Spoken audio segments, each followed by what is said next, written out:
I mean, And why does it matter? We know nothing. Exactly. Oh, like what? But anyways, what are you guys trying to set up? Nope. What are you trying to set up, Gabe? I don't know. Really? We got to go to the match rundown now. We'll do all the ranting and raving after we get through the match. Oh, this shit. Then the matches. There were. The show had matches. Yeah. There were 11 of them. I know you're gonna say 12, but 8 is a part of the back of the DVD. Bobby Fish versus Kyle O'Reilly. It was fine. It was cool. It was fine. You know, I just think Kyle O'Reilly, his butterfly suplex sequence, that should be his finisher. Yeah, because Tornado, when he basically does like these 4 rolling butterfly suplex things, and it looks impressive of all hell, and then it looks less impressive when the dude kicks out at 2.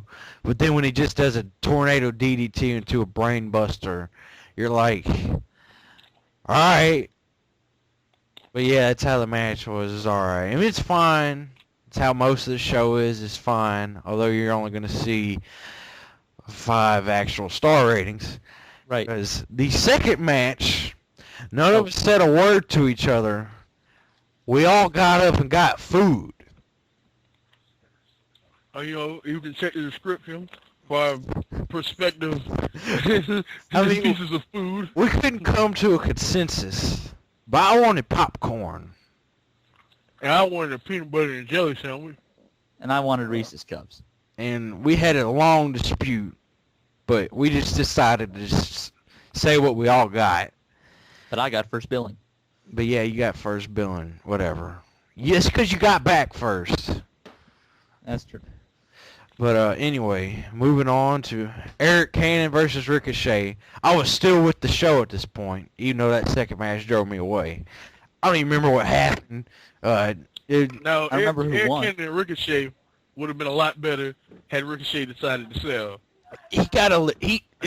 Arik Cannon legit punched him in the face. Just smack. You hear it. Smack. His head bobs back. He should have immediately fallen down or sold his jaw or something. But no, yes. I have to get my shit in. Okay. It would have... basically, Arik Cannon, every move he hit looked impressive as all hell, and then it killed Ricochet, and it ticked me off when he would kick out at 2. This match, again, fine. Arik, your thoughts?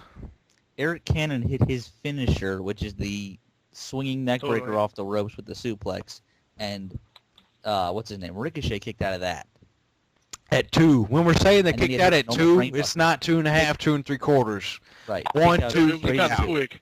2. And then Arik Cannon hit a move that was not his finisher, a regular brainbuster, which he doesn't do all the time, and that got the pin. No, the pin no, Ricochet won. He got the 630. See, Arik, it's because you've watched this whole show, and your brain's been melted down, and you're thinking of what should have happened, and not what actually happened. And that was Ricochet no-sold the entire match, did a bunch of flippy shit, hit a 630 to 1, right when the bell rings, Buckles was selling. Oh, that's... Okay, so let me say this now, and hopefully I can speak for all of us when I say this. We don't care, honestly. Yeah, honestly. I don't care about this show. Third match. And let's get to after the match when Ricochet decided to sell everything that happened to him ahead of time. Yeah. That's when he decided to sell when the match was over. Of course, we could talk about all the post-match promos, but I would be upset about the out. If you're wondering what Chase is, go ahead. If you're wondering what Chase is doing right now, listen to the promos on this show. The mic went consistently in and out, and it was annoying as hell. And just another reason why I didn't give 2 shits for any of them.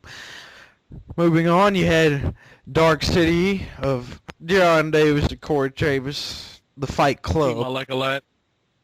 Against Aeroform of Philip Kendrick and Lewis Lyden. Or London, if you're Landy Leonard. Hold on, let me take this one. All right, okay. You can have the ball. You know what? This was fun.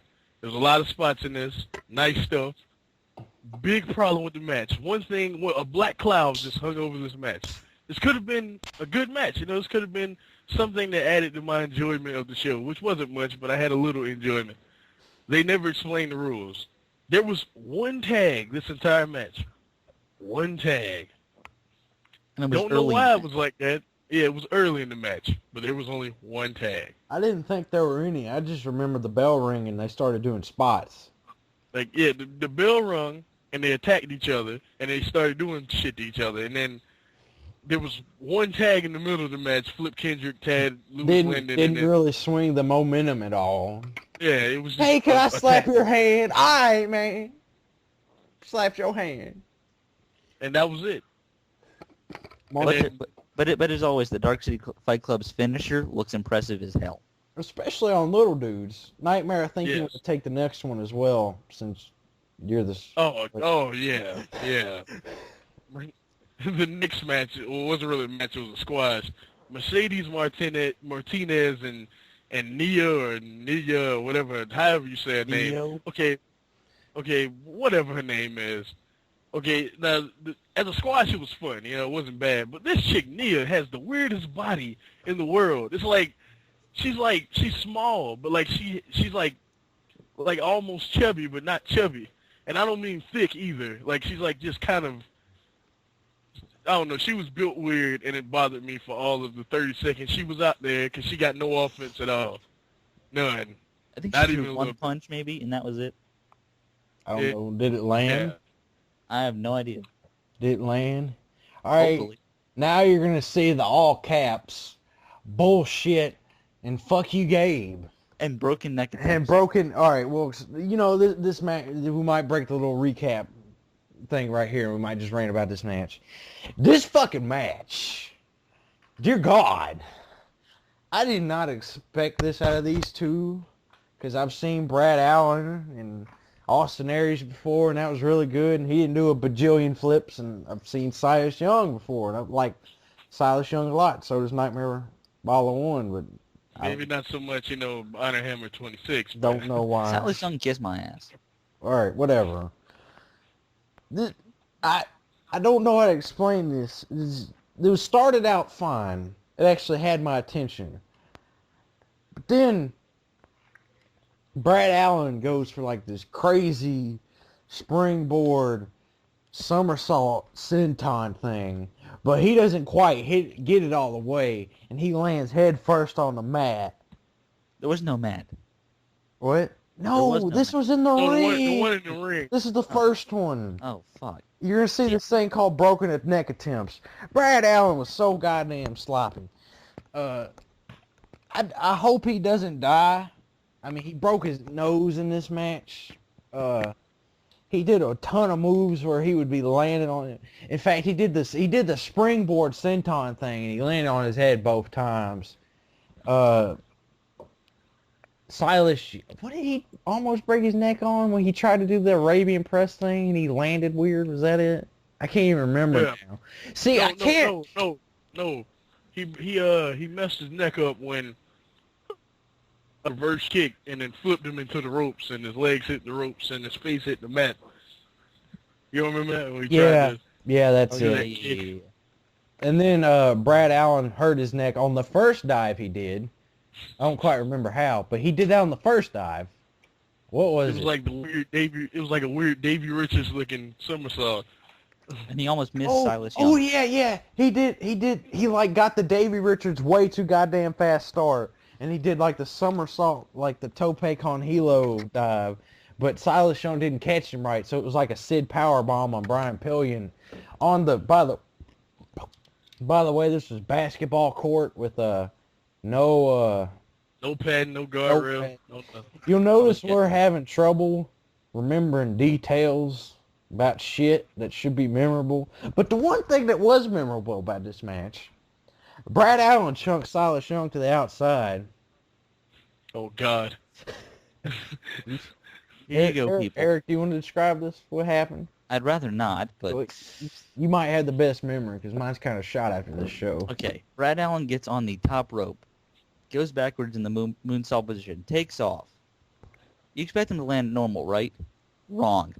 His feet hit Silas Young. His face goes straight into the unpadded basketball court. I thought Ow. he was dead. The crowd thought he was dead. And he wasn't moving, and He they wasn't sent moving all. like medical attendants out there, and And they were about to stop the match, and he gets up Silas- and kicks out as soon as he hold gets on. in the ring. No, he didn't do it all. Silas Young gets in the ring. They count to 19. I was taking a count out finish because he looked That would have been dead. smart. But he broke his nose on this failed moonsault attempt, by the way. Yeah, I guess you would if you jumped 10 feet in the air and you landed face first on an unpadded basketball court.